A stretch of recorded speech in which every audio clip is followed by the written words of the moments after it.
Bonsoir et bienvenue sur la chaîne de l'Histoire pour le cœur. On dit que le temps guérit toutes les blessures. Mais certaines douleurs, elles, dorment. Elles attendent, silencieuses, enfouies dans le cœur. Avant le silence. Je me souviens encore du parfum de ses cheveux.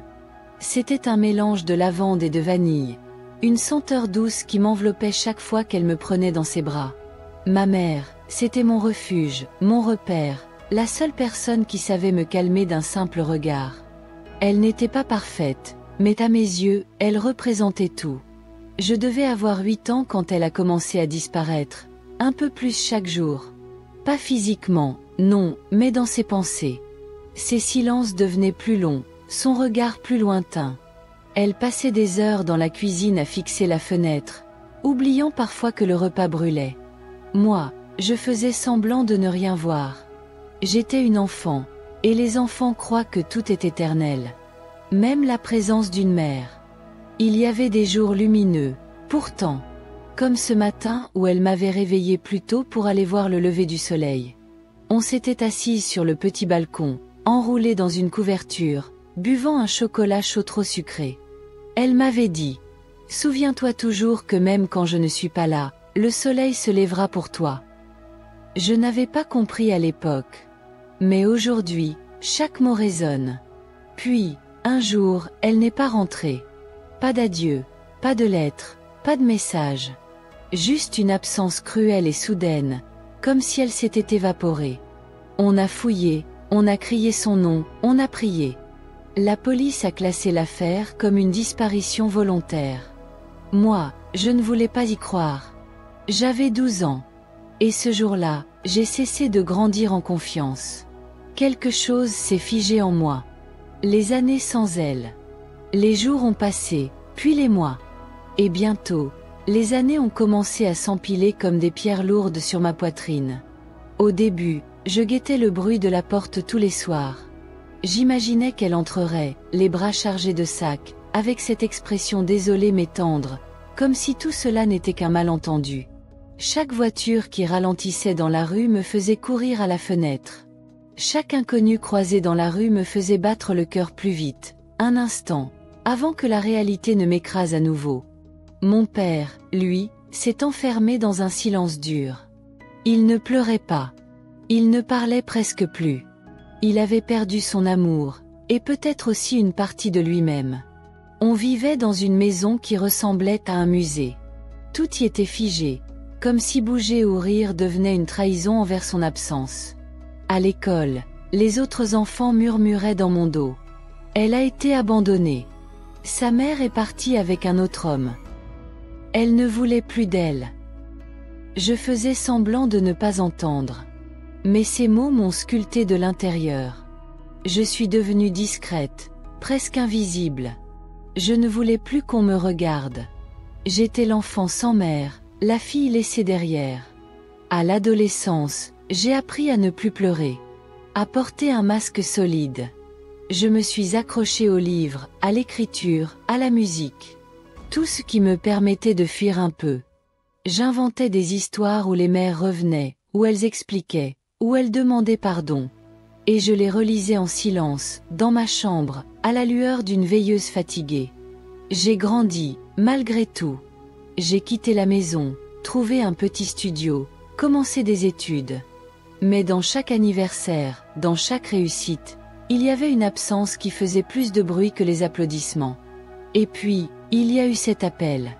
C'était un mardi soir. Rien d'extraordinaire. Il pleuvait doucement contre la vitre, et je m'étais endormie sur le canapé, une tasse de thé refroidie sur la table basse. Une journée comme tant d'autres. Une vie sans éclat. Mon téléphone a vibré. Il était 23h48. Je me suis redressée lentement, encore embrumée par le sommeil. L'écran affichait « Numéro inconnu ». Je ne décroche jamais à ce genre d'appel. Mais ce soir-là, quelque chose en moi a murmuré « Réponds ». Et je l'ai fait. « Allô » ai-je dit d'une voix rauque. Il y a eu un silence. Long. Pesant. Puis, une respiration. Tremblante. Hésitante.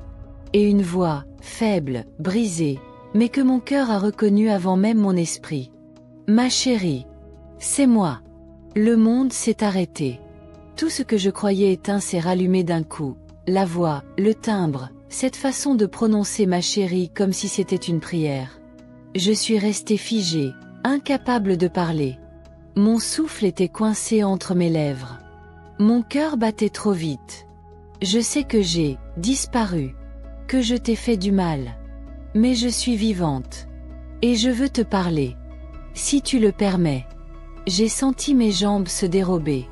Les larmes sont venues, sans prévenir, sans contrôle. 10 années de silence. 10 années d'abandon, de colère, de manque. Et en une seconde, tout s'effondrait, ou renaissait. J'ai murmuré. Pourquoi maintenant? Elle a répondu, après une pause. Parce que je suis en train de mourir. Et je ne pouvais pas partir sans t'avoir entendu une dernière fois. Je suis restée silencieuse. Ce n'était pas de la colère. C'était l'incompréhension. Le cœur à la dérive, incapable de décider s'il devait se briser ou s'accrocher. De l'autre côté de la ligne, sa respiration était saccadée. Elle semblait lutter contre elle-même. Je ne t'ai jamais abandonnée, ma fille. Pas comme tu l'as cru. Sa voix tremblait, mais elle continuait. J'étais malade. Une maladie que personne ne voulait nommer à l'époque. Mon esprit me trahissait. J'entendais des choses, je voyais des ombres, j'étais persuadée que vous étiez en danger à cause de moi. Je croyais qu'en m'éloignant, je vous protégeais. Elle a marqué une pause, comme pour me laisser digérer. Je me suis enfuie. J'ai erré. J'ai vécu dans des refuges, j'ai dormi dans la rue. Puis un jour, on m'a internée. Des années à l'écart du monde, sans pouvoir vous contacter. Et quand j'ai retrouvé un peu de lucidité, j'avais trop honte. Trop peur de ta haine. Je sentais mes doigts trembler. Je voulais hurler. Je voulais pleurer. Mais surtout, je voulais comprendre. Pourquoi ne pas m'avoir écrit? Une seule lettre. Une seule preuve que tu étais vivante. Elle a sangloté doucement. Parce que j'avais oublié qui j'étais. Et quand j'ai enfin retrouvé des fragments de moi-même, tu étais déjà grande. Je ne voulais pas gâcher ta vie. Je ne pensais pas mériter de revenir dans la tienne. Le silence s'est installé, lourd comme la nuit.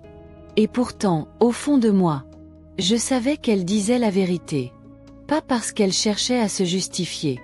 Mais parce que, malgré les années, malgré la douleur, sa voix vibrait encore de cet amour si ancien, si profond. Je ne savais pas encore si j'allais lui pardonner. Mais je savais que je voulais la revoir. Les retrouvailles. Le lendemain matin, elle m'a envoyé l'adresse d'un petit centre médical dans le sud. Un endroit discret, presque oublié par le temps. Elle y séjournait depuis quelques mois, affaiblie, fragile, mais suivie par une équipe bienveillante. J'ai pris le train sans réfléchir. Chaque battement de mon cœur résonnait comme un tambour dans ma poitrine. J'allais revoir le visage que j'avais tant cherché dans mes rêves. Celui qui m'avait abandonné. Et qui, malgré tout, était encore mon refuge. Le taxi m'a laissé devant un vieux bâtiment aux volets blanchis par le soleil. Il faisait chaud. L'air sentait le jasmin et la poussière. Une infirmière m'a accueillie avec douceur. Elle m'a conduite dans un petit jardin. Et là, sous un arbre, assise sur un banc, elle était là. Plus maigre. Plus ridée.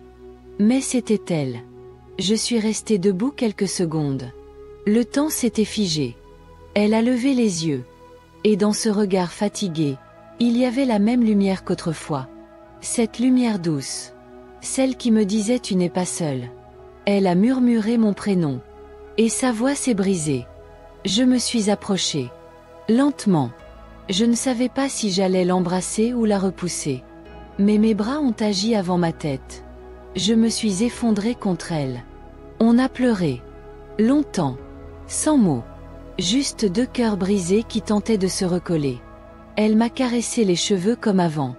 Et j'ai compris, dans ce geste simple, que quelque chose en moi s'était libéré. Je ne lui ai pas pardonné en un instant. Mais j'ai accepté de commencer. Le temps qu'il reste. Les jours suivants, je suis restée près d'elle. On ne parlait pas beaucoup. Parfois, le silence suffisait. Je lui lisais des passages de mes livres préférés.